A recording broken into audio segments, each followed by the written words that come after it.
Assalamualaikum dan salam sejahtera kepada semua pelajar prinsip perakaunan tingkatan 5. Hari ini kita akan teruskan lagi dengan tajuk perakaunan untuk perkongsian siri ketiga.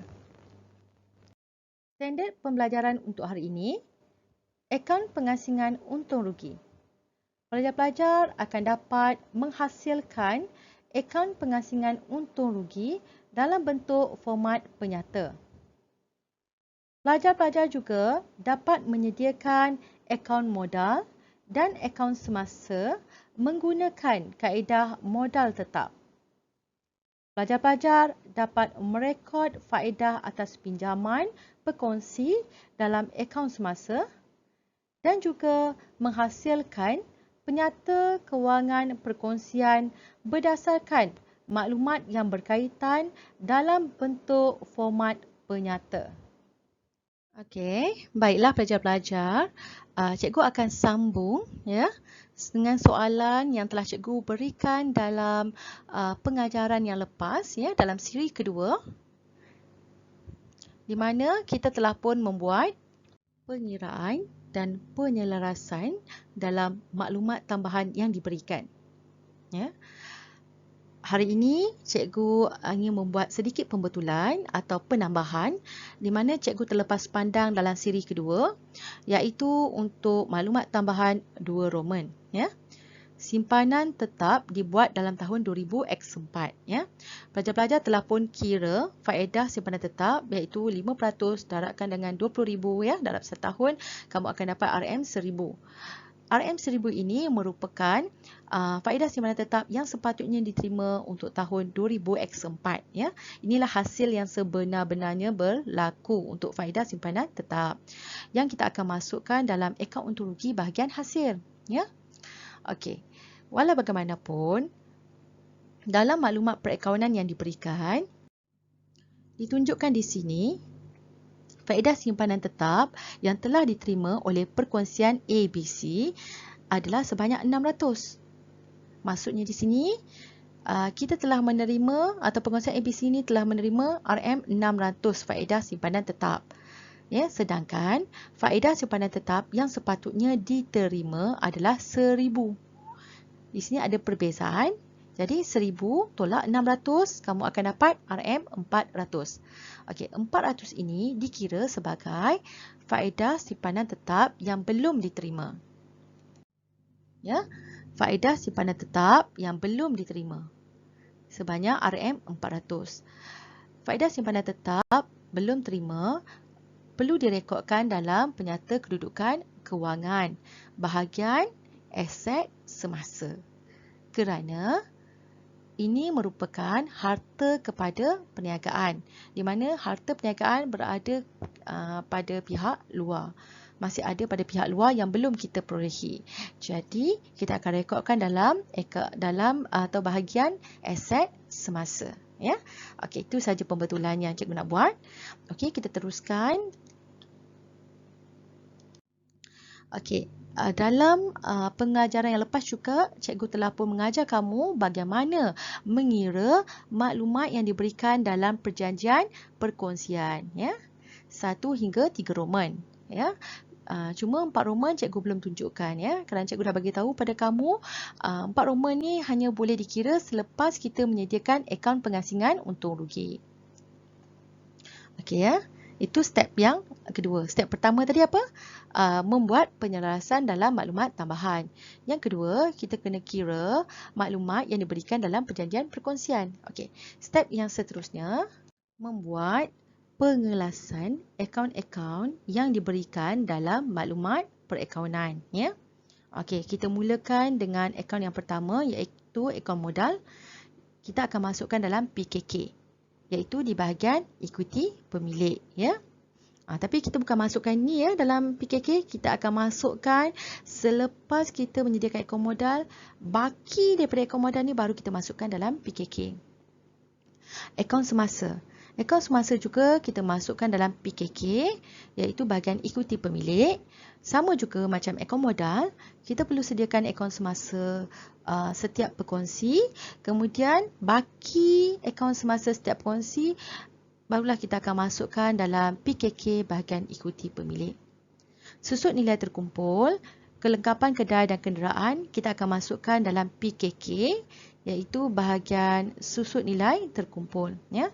Tapi jangan lupa penjelasan yang kita dah buat tu, ya. Kita kena ambil maklumat yang terbaru. Seterusnya, simpanan tetap kita akan masukkan dalam PKK, iaitu bahagian aset semasa. Kelengkapan kedai kita akan masukkan dalam PKK bahagian aset bukan semasa. Inventory PKK bahagian aset semasa. Faedah simpanan tetap dalam untung rugi bahagian hasil. Ya. Kenderaan kita masukkan dalam PKK bahagian aset bukan semasa. Ambilan kita akan masukkan dalam ambilan ni kita tidak akan masuk direct dalam PKK, tapi kita akan masukkan dalam akaun semasa setiap berkongsi. Kemudian selepas kita dah kira baki akaun semasa setiap berkongsi, baru kita akan transfer masuk dalam PKK bahagian ikuti pemilik. Ya. Akaun belum terima, kita masuk bahagian dalam PKK bahagian aset semasa. Akaun belum bayar, PKK bahagian liability semasa. Bank, bank ni pelajar tengok betul-betul dia berada di bahagian kredit. Bila kredit, dia bukan aset, tetapi dia merupakan liability. Kerana ini menunjukkan overdraft. Ya. Jadi kita akan masuk dalam PKK bahagian liability semasa. Untung kasar, kita akan masukkan dalam akaun untung rugi. Insurans, kita masukkan dalam akaun untung rugi. Kadar bayaran juga dalam akaun untung rugi. Jangan lupa kedua-dua insurans dan kadar bayaran ini perlu ambil maklumat penjelasan yang telah kita buat. Ya. Gaji dan upah dalam akaun untung rugi. Belanja kenderaan akaun untung rugi. Peruntukan hutang ragu dalam PKK. Dalam PKK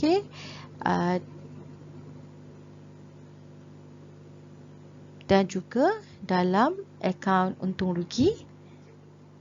Itu kita akan tengok nanti macam mana kita akan masukkan.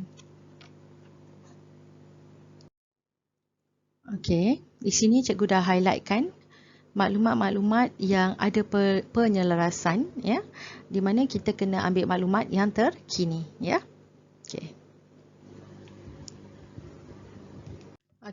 Baiklah. Sekarang kita akan sediakan akaun untung rugi bagi perkongsian EBC bagi tahun berakhir 31 Disember 2000 X4, ya.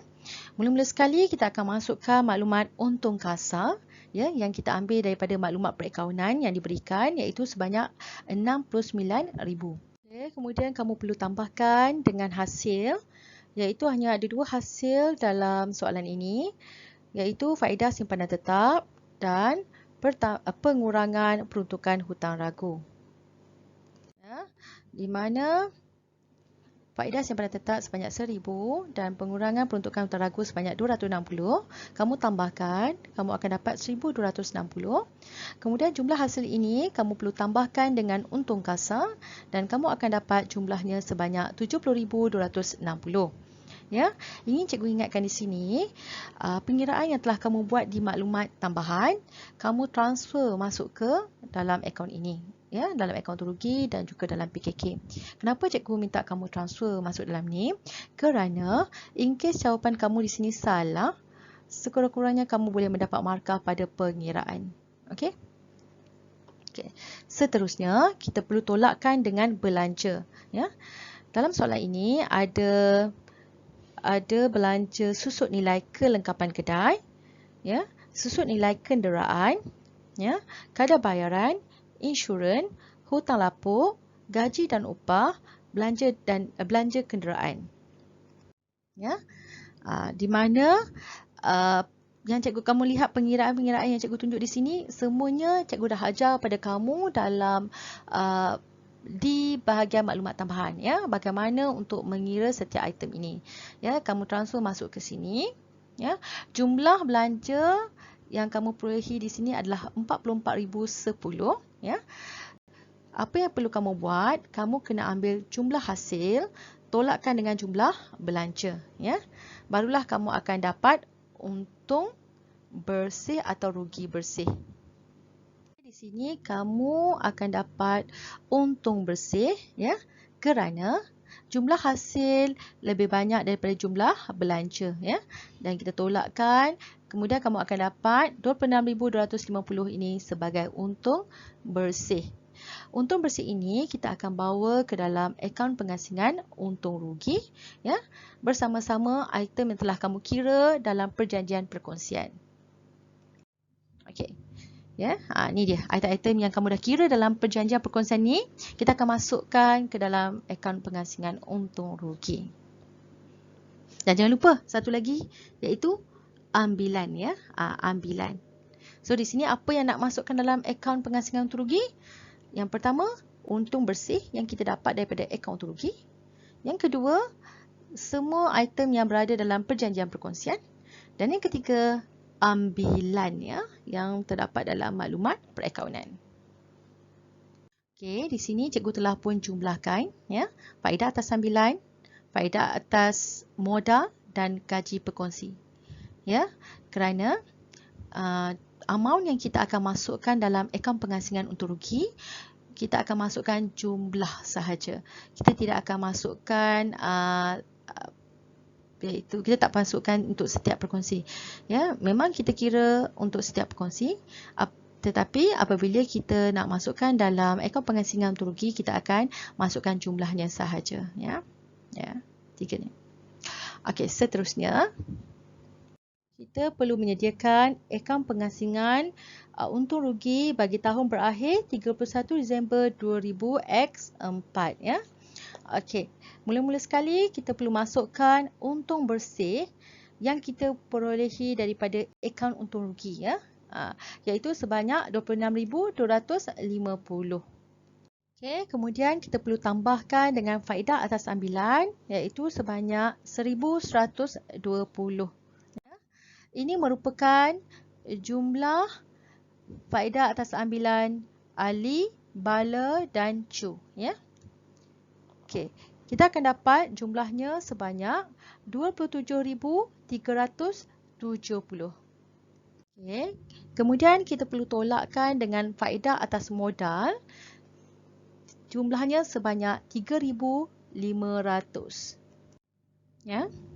Kemudian kita perlu tolakkan juga dengan gaji berkongsi, jumlahnya sebanyak 17,600. Okey, kemudian kita jumlahkan jumlah yang perlu ditolak, iaitu faedah atas modal dan gaji berkongsi, di mana kita akan dapat sebanyak 21,100. Ya.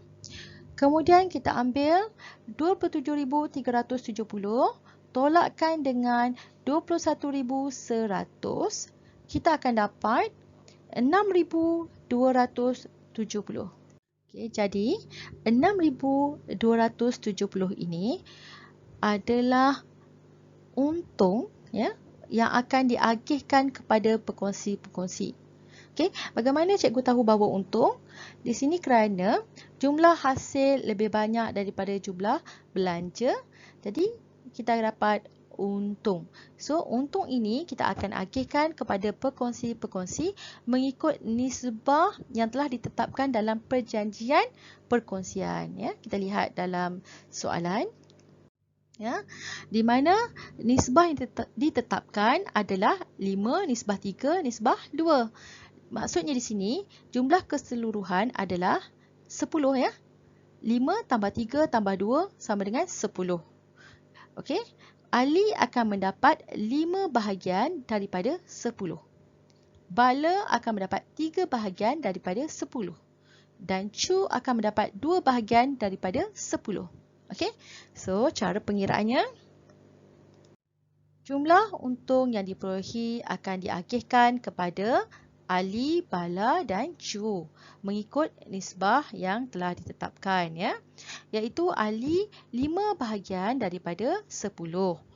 Daripada 6,270, Ali akan mendapat 3,135. Bala 3 bahagian daripada 10. Daripada 6,270, Bala akan mendapat 1881. Cu 2 bahagian daripada 10 daripada 6270. Cu akan mendapat 1254. Ya, di mana jumlah keseluruhan adalah sebanyak 6270. Ya. Kita dapat lihat di sini, akaun pengasingan akan berbaki sifar atau kosong kerana jumlah untung telah pun diagihkan kepada pekongsi-pekongsi mengikut nisbah yang telah dipersetujui. Okey? Langkah yang seterusnya adalah penyediaan penyata kedudukan kewangan. Ya. Sebelum kita dapat menyediakan penyata kedudukan kewangan, ingin cikgu ingatkan kepada kamu, cikgu dah bagi tahu sebelum ni, penyata kedudukan kewangan masih sama seperti penyata kedudukan kewangan yang kamu sediakan untuk milikan tunggal. Ya. Apa yang membezakan antara perkongsian dan milikan tunggal dalam PKK adalah pada bahagian ikuti pemilik. Ya. Di mana bahagian ikuti pemilik perkongsian, kita tidak akan mengira seperti milikan tunggal, sebaliknya kita hanya akan bawa masuk baki akaun modal setiap perkongsi dan baki akaun semasa setiap perkongsi. Okey, jadi untuk membolehkan kita menyediakan PKK, kamu terlebih dahulu perlu membuka akaun modal dan akaun semasa setiap perkongsi. Okey, ini cara-caranya. Ya, akaun modal Ali, akaun modal Bala dan akaun modal Cu, ya, kamu kena sediakan seperti ini. Perkara yang perlu kamu masukkan dalam akaun modal setiap perkongsi adalah modal awal dan modal tambahan. Okey, di sini kita lihat dalam soalan ada modal awal, ya, di mana Ali sebanyak 40,000, tapi tiada modal tambahan. Jadi kalau tak ada apa-apa, kita akan tutup akaun dan jumlahnya baki untuk akaun modal Ali adalah sebanyak 40,000. Begitu juga dengan Bala dan Cu, di mana masing-masing hanya ada akaun modal, cuma ada modal awal. Ya. Jadi baki tersebut kita akan bawa ke dalam PKK bahagian ikuti pemilik. Ya. Okey, pelajar-pelajar, untuk akaun modal dan akaun semasa, kamu boleh juga menyediakan dalam bentuk beruang ataupun beruangan, ya, menggunakan ruangan di mana dalam satu akaun modal kita akan pisahkan ruangan jumlah ni kepada 3 bahagian, iaitu Ali, Bala dan Cu pun boleh juga, ataupun nak dibuat secara berasingan macam ni pun boleh, ya, tidak masalah. Okey, seterusnya pelajar-pelajar perlu menyediakan akaun semasa. Ya. Pelajar-pelajar boleh menyediakan dalam bentuk berasingan akaun semasa untuk setiap perkongsi ataupun secara beruang, ya, iaitu mengikut ada ruangan, iaitu nama-nama perkongsi dalam satu akaun semasa. Kali ini cikgu akan tunjukkan penyediaan akaun semasa secara berasingan, ya. Perkara yang perlu kamu masukkan dalam akaun semasa, yang pertama sekali adalah baki akaun semasa, ya, baki akaun semasa. Yang kedua, maklumat yang terdapat dalam perjanjian perkongsian. Ya. Dan yang ketiga, ambilan yang dibuat oleh perkongsi-perkongsi. Okey? Okey, jom kita buat bersama-sama. Kita akan buka akaun semasa Ali. Mula-mula sekali kita akan masukkan baki, ya, yang kita ambil daripada maklumat perakaunan yang diberikan 2,900. Kemudian kita tambahkan dengan faedah atas modal, ya. Ini menambahkan hak Ali, ya, dalam perkongsian, iaitu sebanyak 2,000. Kemudian gaji yang diperolehi oleh Ali sebanyak 7,800 dan untung yang telah diperolehi oleh Ali sebanyak 3,135. Kemudian kita akan debitkan tuntutan perkongsian kepada Ali, iaitu faedah atas ambilan sebanyak 540 dan ambilan yang telah dibuat oleh Ali iaitu 5,400. Ya. Kemudian kita akan jumlahkan, ya, kita akan imbangkan dan kita akan bawa turun jumlah yang banyak, iaitu jumlah banyak di sini adalah di sebelah kredit. Kita akan tolakkan dengan jumlah yang sedikit, iaitu di sebelah debit, dan kita akan dapat baki sebanyak 9,895 yang kita akan bawa ke tahun hadapan. Baki ini juga kita akan bawa ke dalam penyata kedudukan kewangan, iaitu di bahagian ikuti pemilik. Okay. Akaun semasa bala sama juga seperti ahli, di mana mula-mula sekali kita akan masukkan baki. Ya. Di sini kenapa cikgu letakkan baki akaun semasa bala di sebelah debit? Kerana dalam maklumat perakaunan, baki akaun semasa bala adalah di sebelah debit. Ini menunjukkan bahawa bala tidak mempunyai sebarang baki tuntutan kepada perkongsian. Malahan perkongsian yang masih ada tuntutan kepada bala. Inilah baki awal yang dibawa dalam akaun semasa bala. Ya. Kemudian kita akan masukkan tuntutan perkongsian yang seterusnya, iaitu faedah atas ambilan 280 dan ambilan yang telah dibuat oleh bala iaitu 2,800. Ya. Kemudian kita akan masukkan tuntutan bala kepada perkongsian pula, iaitu faedah atas modal, ya, iaitu sebanyak 1,000. Gaji yang diterima oleh bala iaitu 9,800 dan juga untung yang telah diagihkan kepada bala 1,881. Ya. Kemudian kita akan jumlahkan dan kita akan buat turunkan jumlah yang banyak. Okey, di sini jumlah banyak berada di sebelah kredit 12,681. Dan di sini baki HP berada di sebelah debit dan kita akan bawa ke tahun hadapan dan juga dimasukkan dalam PKK bahagian ikuti pemilik. Seterusnya kita akan sediakan akaun semasa cu. Ya. Kita mulakan dengan baki BB iaitu di sebelah kredit RM1000. Kemudian kita tambahkan dengan tuntutan cu kepada perkongsian, iaitu faedah atas modal 500 dan juga untung yang diperolehi oleh cu 1,254. Ya. Kemudian kita akan debitkan jumlah tuntutan perkongsian kepada cu, ya, iaitu faedah atas ambilan 300 dan ambilan sebanyak 3,000. Ya. Kemudian kita imbangkan, kita akan memperolehi baki debit. Ya.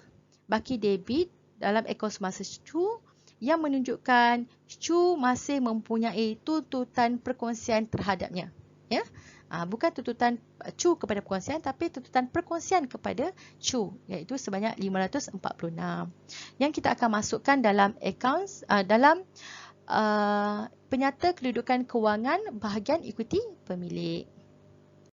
Seterusnya, kita akan sediakan penyata kedudukan kewangan pada tahun 31 Disember 2000X4 untuk perkongsian ABC. Ya.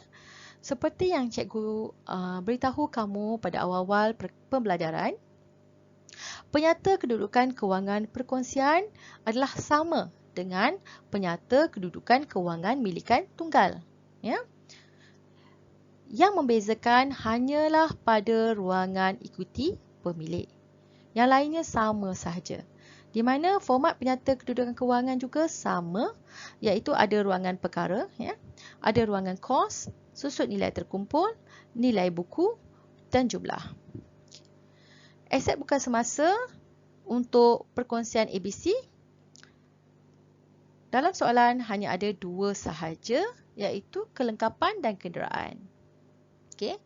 Kelengkapan, kos yang diberikan dalam soalan adalah 15,900. Kamu perlu tolakkan dengan susut nilai terkumpul yang telah kamu kira dalam maklumat perakaunan. Yang kamu telah kira selepas membuat pelarasan di maklumat tambahan. Ya. Kamu tolakkan dan kamu akan dapat 11,310. Kemudian nilai buku ini kamu bawa ke ruangan jumlah. Kenderaan, kosnya sebanyak 38,400, tolakkan dengan susut nilai terkumpul 9,280, ya. Kemudian kamu akan dapat nilai buku 29,120 dan bawakan nilai buku ini ke bahagian jumlah, ya. Kemudian kamu tambahkan kedua-dua jumlah kelengkapan dan kenderaan, kamu akan dapat 40,430. Ya.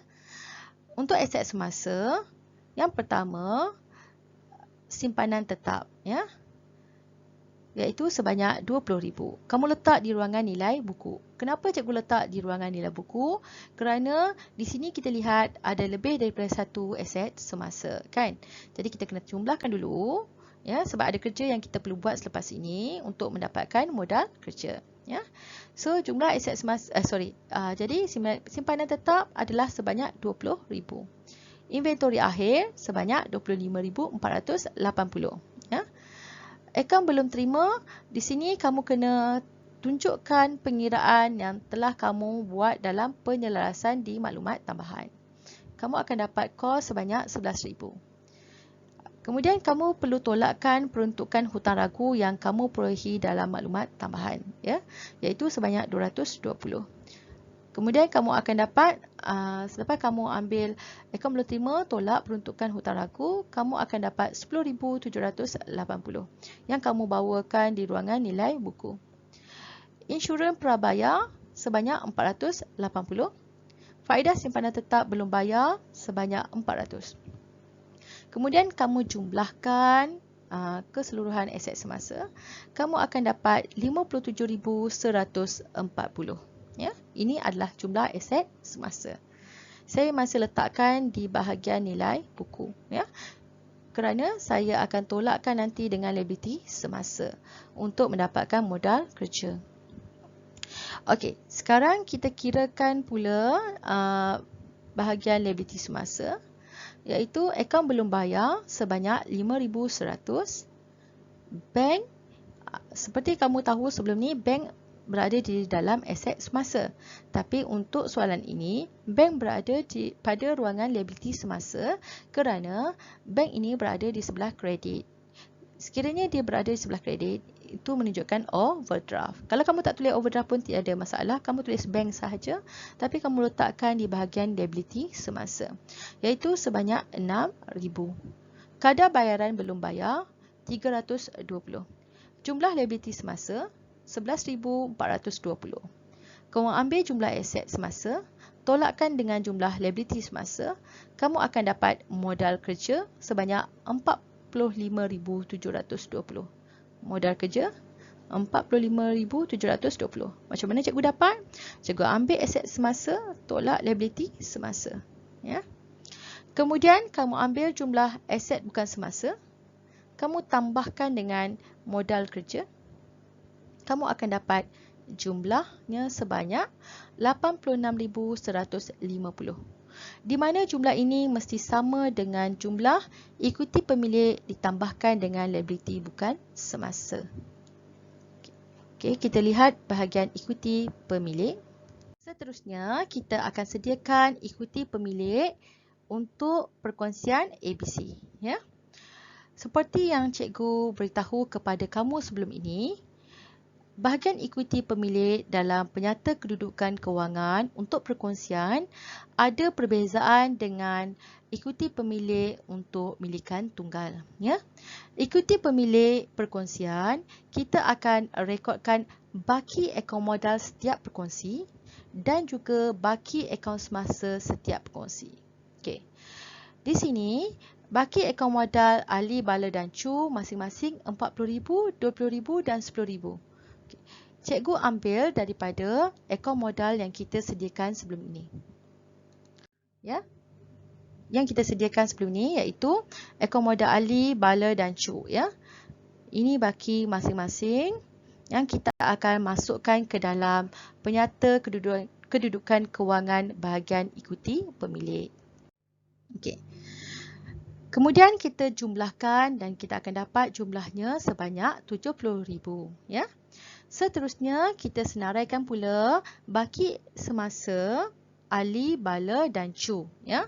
Masing-masing RM9,895, RM6,801 dan Chu RM546. Okey, ini perlu ditolak kerana Chu tiada tuntutan kepada perkongsian, malah perkongsian yang mempunyai tuntutan kepada Chu, ya. Selepas kita jumlahkan Ali dan Bala dan tolakkan dengan Chu, kita akan dapat RM16,150. Okey. Bagaimana cikgu mendapatkan baki-baki akaun semasa? Okey, dah tentu cikgu merujuk kepada akaun semasa yang telah kita sediakan. Ya. Okey, akaun semasa Ali, ni baki dia. Ya, akaun semasa Bala dan juga akaun semasa Shu. Ya. Seterusnya, kita akan jumlahkan bahagian ekuiti pemilik, ya, iaitu jumlah baki akaun modal ditambahkan dengan jumlah baki akaun semasa, ya, iaitu 70,000 ditambahkan dengan 16,150, ya. Kemudian kita perlu tambahkan lagi dengan liability bukan semasa. Cuma dalam soalan ini tiada liability bukan semasa yang diberikan, ya. Apakah contoh liability bukan semasa? Iaitu seperti pinjaman, gadai janji. Tapi dalam soalan ini tiada. Jadi kamu tak perlulah tuliskan di sini, ya. Jadi bahagian ini cuma ada jumlah ekuiti pemilik, iaitu sebanyak 86,150. Jumlah ini sama dengan jumlah aset bukan semasa yang telah kamu tambahkan dengan modal kerja, ya. Ya, iaitu 86,150, kan? Okey, jadi selesai sudah pembelajaran kita untuk siri ketiga, iaitu penyediaan akaun untung rugi, akaun pengasingan untung rugi dan juga penyata kedudukan kewangan. Okey, sampai di sini saja untuk kelas kita hari ini. Okey, cikgu minta kepada semua pelajar untuk menjawab latihan dalam modul bimbingan yang cikgu berikan kepada kamu sebelum cuti, ya. Muka surat 24. Jawab dalam buku latihan. Kemudian jangan lupa ambil gambar dan hantarkan ke dalam Google Classroom, okey, untuk tajuk ini. Okey, kita jumpa lagi dalam kelas yang akan datang. Sebelum itu, cikgu ada kata motivasi untuk kamu. Tetaplah percaya bahawa sifat pantang menyerah itu tak akan mudah kalah. Maksudnya, sekiranya kamu tidak pernah menyerah kepada kegagalan, ya, kamu akan berjaya. Okey, teruskan belajar dari rumah bersama cikgu. Kita jumpa lagi dalam kelas akan datang. Okey, bye.